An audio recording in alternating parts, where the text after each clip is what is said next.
because here's the thing. This is what I was trying to do is I was trying to fix it. I was in fix it mode. So I was like, maybe I can take CBD. Maybe I can do supplements. Maybe I can try magnesium. Maybe I can do meditation, exercise. Maybe I can do tapping. Maybe I can, all those different things, cold showers, breathing exercises. I wanted to do all of those because I just wanted those feelings to go away. But yes, those are good for a healthy person, but it's not good if you're trying to eliminate anxiety because it doesn't, it might help in the short term, but it doesn't help in the long term. And you talked about that in the mentorship. And I've told people that 100 times when I was helping you in the mentorship after I recovered.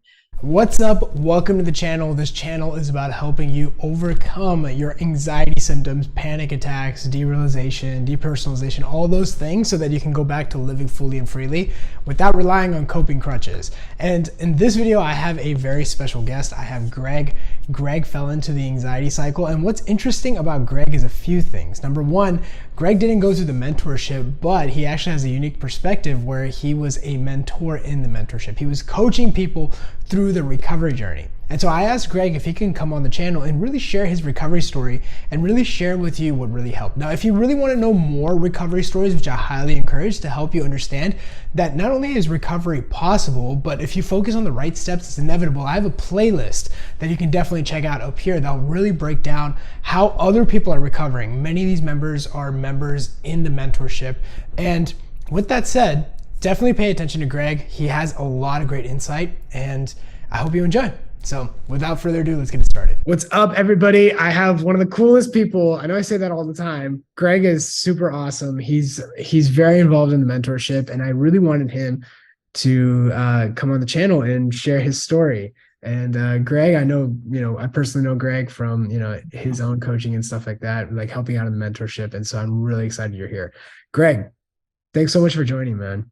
Yeah, no problem for having me. I appreciate it. It's been one of the long time things coming. You always want to, like, someone in the mentorship or anybody like that's been involved, you kind of want to get to a point where you can actually do something like this. Yeah. And I know we've had conversations about me coming onto the channel, and at first I was a little bit reserved, but now I'm like, obviously a different change of tune. So I'm happy to kind of share my story with you and everyone else. No, I know everybody here, including myself, is very appreciative. I always thought, I was very vulnerable sharing my story.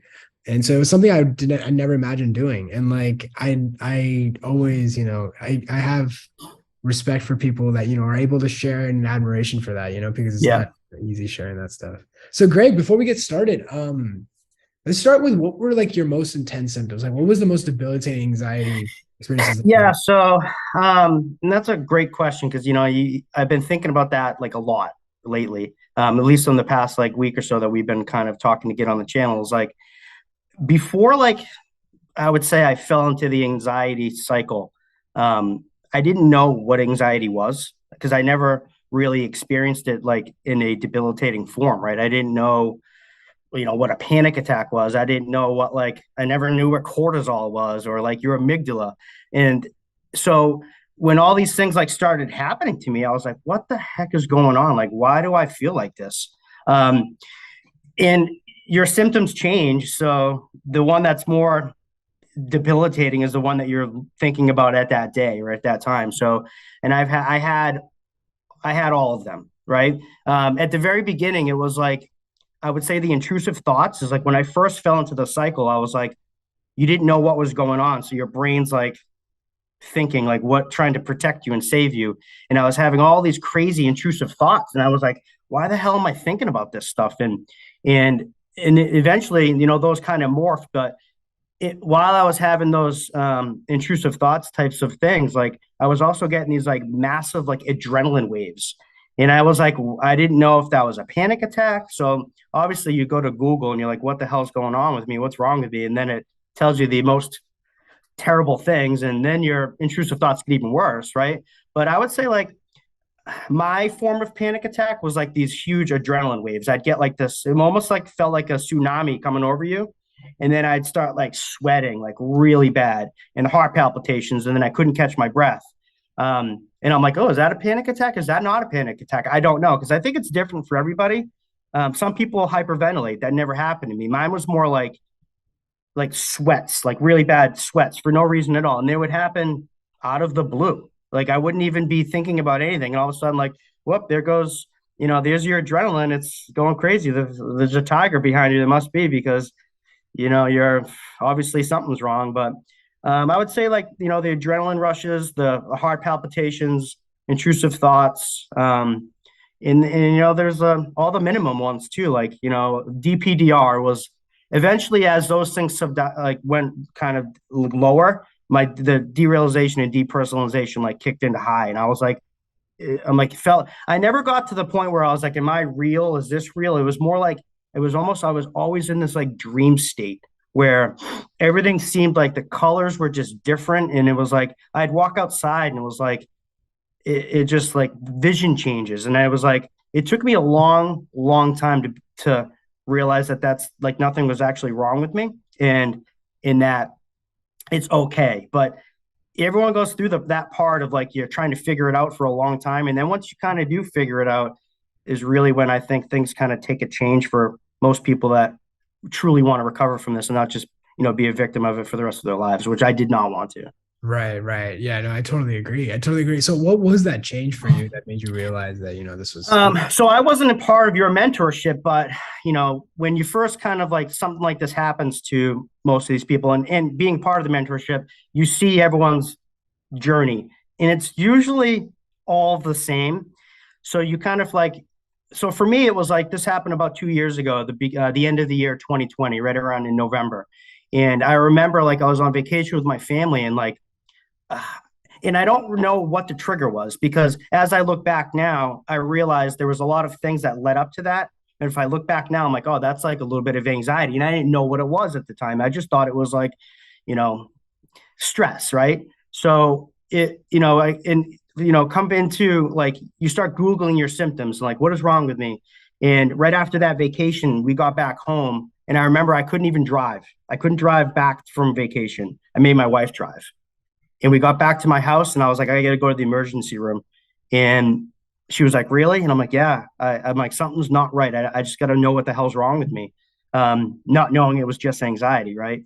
So I go to the doctor. I get checked out at the emergency room. This is at the height of COVID. So I'm sitting in an emergency room with people full of masks and sick people. And I didn't even care. I didn't even care that there was people around me that, that had probably real illnesses.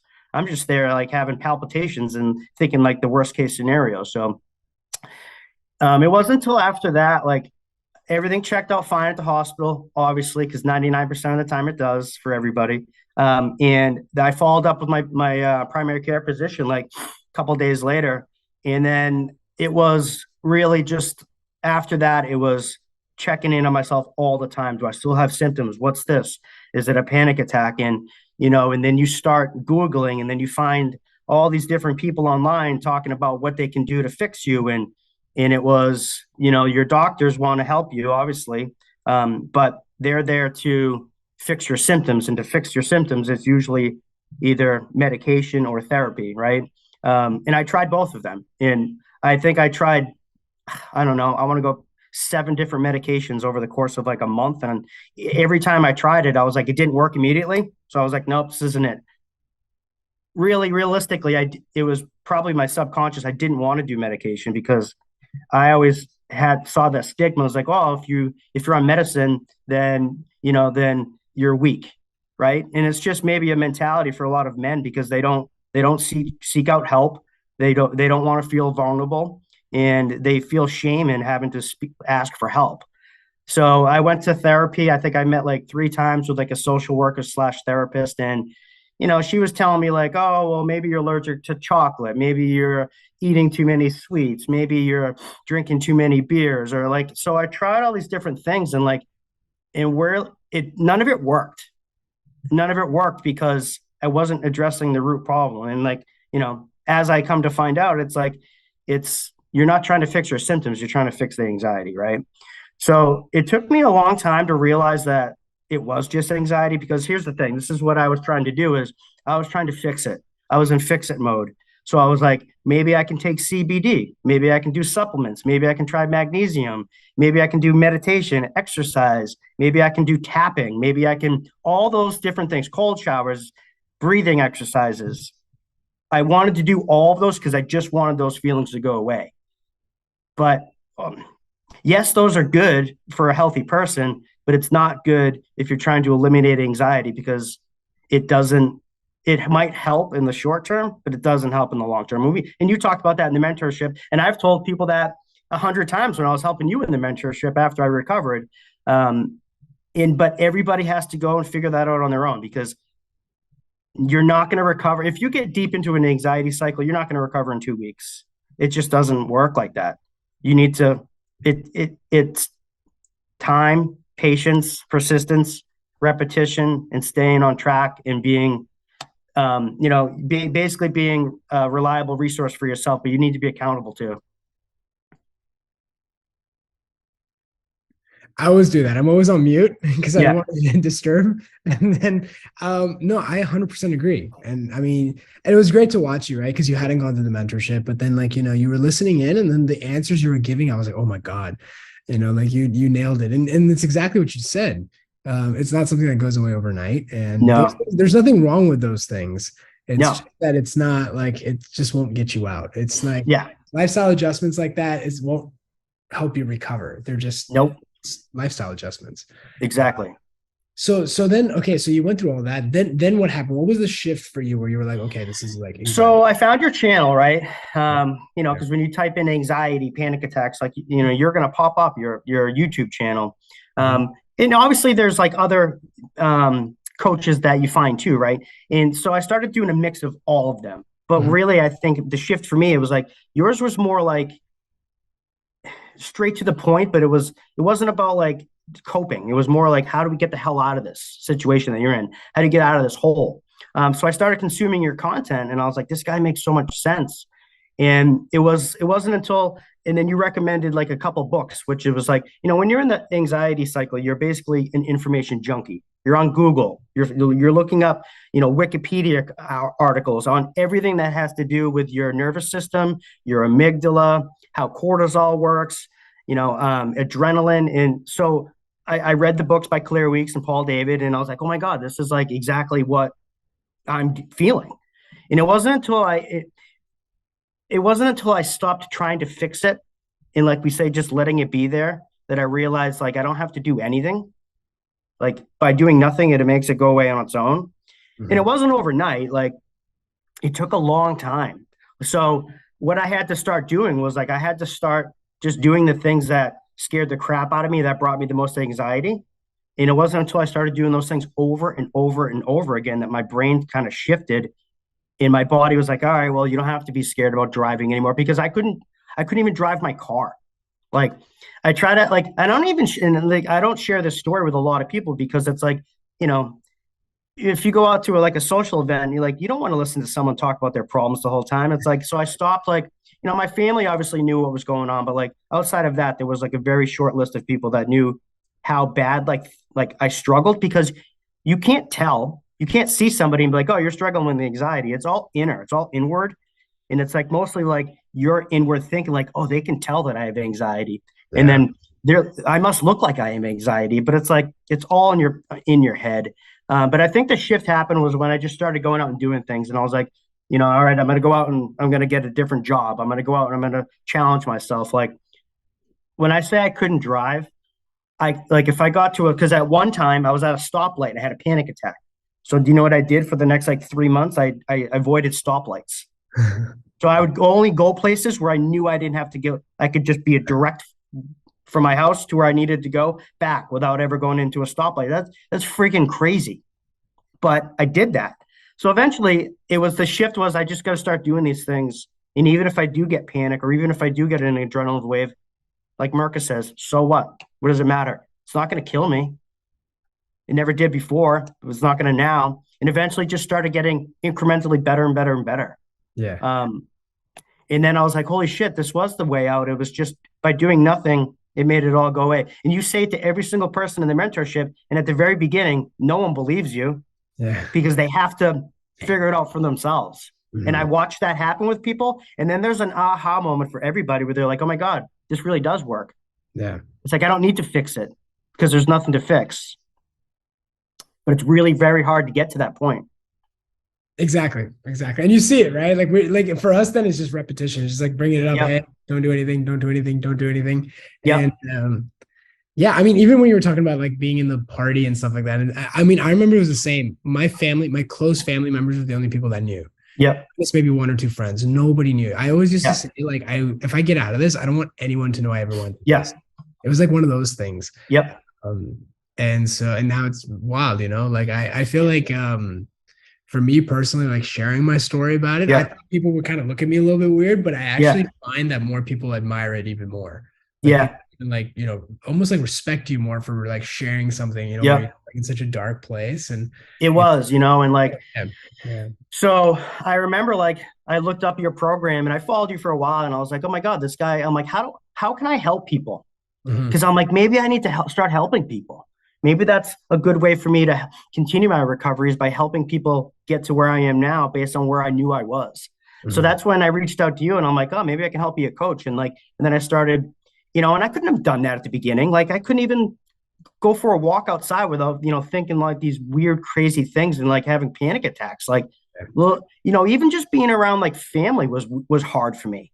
It was like, and I used to be, I am, but I was a very sociable person, and I loved going out and doing things and being around people and hanging out, and then I couldn't do it, and I was like, what the hell's wrong? Like, you know what I mean? So, and then once I got to the point where I was like, maybe I'm gonna start working again, and and I started helping within the mentorship.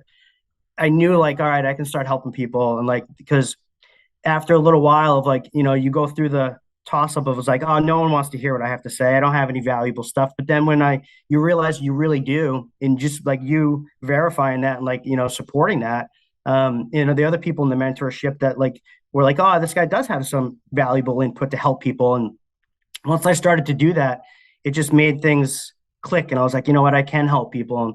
And at first, I didn't want to share my story on the channel because I was like, what if somebody sees it and they're like, oh, this guy, went through, but who cares what people think, right? Mhm. And that's probably a lot of the reason I even fell into the anxiety cycle to begin with was obviously it was stress related, but it was more like I cared too much about what people thought. And I was always trying to like maybe impress or be somebody that I wasn't, right? Yeah. So I think going through this was like a good wake up call to just be more of your authentic self and not care what anyone thinks. Yeah. And then at the end of the day, too, I was like, I'm going to share my story because if I can help somebody that was in the same shoes that I was, it's worth it. And I think there's a lot of strength in being vulnerable too. And I was Mhm. like, I don't care if like I'm not weak. To be able to come out of what I went through, there's no weakness in that. That takes only courage and strength, Yeah.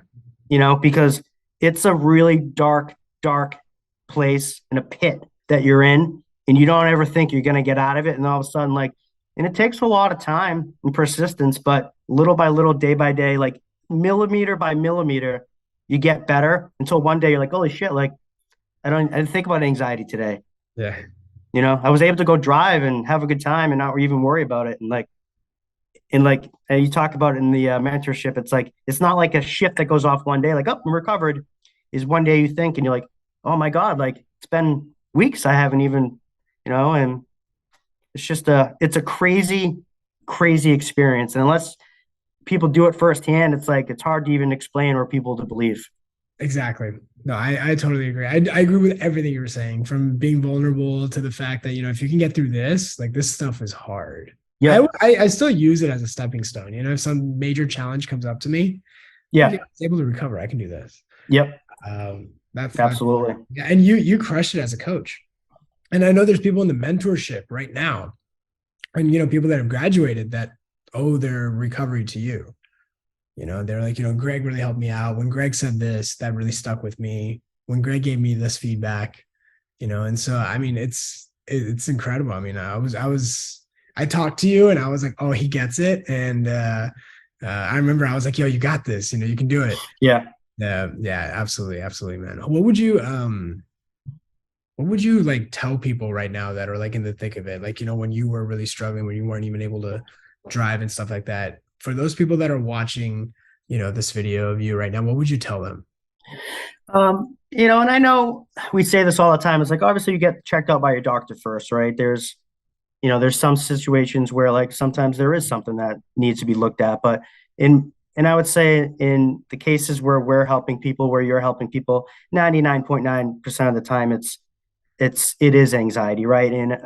And you got to trust your doctors, right? And if you get checked out and everything's cool, like believe your doctors. And then at that point, it's like you got to stop trying to fix it, because the quick band-aid of trying to fix it, the sooner you realize that there is nothing to fix and there's nothing that's going to make it fastly go away, like really quickly, like is when really recovery can start. And it's really hard at the beginning, but once you realize that it's all within yourself to kind of just push through, and it's like a battle of perseverance. Like it's gonna be really hard. And it's funny, like when people talk about like setbacks and things like that, those are gonna happen. You're gonna feel good, and then you're gonna feel back to square one, but you're never really back to square one. It's like trust what the coaches say. Like you might not think it when you're in it, but it really everyone that our coaches kind of went through what you're going through, and it's you got to just have the courage to do it one day at a time. Don't think ahead 3 weeks and don't think back 3 weeks, because you're farther along than you were 3 weeks ago, and you're going to be further along in 3 weeks. But you just got to stay, in that present moment. And that's a lot of like what people can't do is just be presently okay with how they are at that time, because it's really never as bad as they think it is. It's never going to get any worse, and it's only going to get better. Yeah. Wow. That is well said. Wow. Yeah, you're 100% right. You're 100% right. And it's great to see people like you. It's great just to see people come out of it and going back to living. And bro, I'm like so proud of you, and like just all the stuff you've been doing, and you helping out other people, and just everything going on with your life and your family, and like all this Yeah. great stuff. I really hope one day, you and I hopefully get to meet up in real life one day. And No, we will. It's yeah, not if, it's when, right? it's when. It's when. It's when. Yeah. You got it. You got Yeah. it. I appreciate it, Greg. I mean, is there any other things that you would like to like share with, people watching, this channel? Any other pieces of advice? Yeah. Yeah. Just like, it might suck. You might have crappy feelings right now. You might be having, some serious like depersonalization, derealization. Your panic attacks might feel like they're debilitating, but you just got to live your life, right? Nobody knows what you're going through. Nobody can see it. It might be tough in the moment, but you just got to stick with it. Do the things that you normally would do. Go out with your family. And sometimes it's going to be hard. Sometimes it's going to be a lot easier. It's just having the courage to know that it's okay to ask for help, right? As a guy, it's hard for men to reach out and say something's wrong, because we're always the ones that have to be strong for everybody else, right? But there's no shame in asking for help, right? Yeah. And if you do, then you're probably stronger than most people, because like I said before, it takes a lot of courage to ask for help. And, for me personally, it's like the vulnerable side of sharing my story. If it helps out 3 people, helps out one person, helps out 10, it was worth it. Because I know that when I was suffering, all I wanted to see was someone else that recovered. And I wanted to see someone else that went through the same thing that I did and relate. And I think like, just I want to be relatable to somebody so that they can have, have the faith that one day they're going to be, symptom free, and their recovery journey is going to be over. Because I think it's really important to have that for somebody. And I hope I can be that one person for someone. Definitely, man. Definitely. Greg, like I say, I'm so glad you came on the channel. Thanks again. Hopefully we'll do this again in the future. Yeah. Any way I can help. I just wish I could have helped more when I was in the mentorship as a coach. It was I totally still check on, I jump on the calls every once in a while in silent mode, or I'm always on the page, kind of looking at people's problems, and I try to chime in when I can. So you're always part of the community, man. You're always part of the team. And yeah, no, like I said, I'm really happy. And yeah, for sure, man. Well, thank you everybody for watching, and I'll see you in the next video.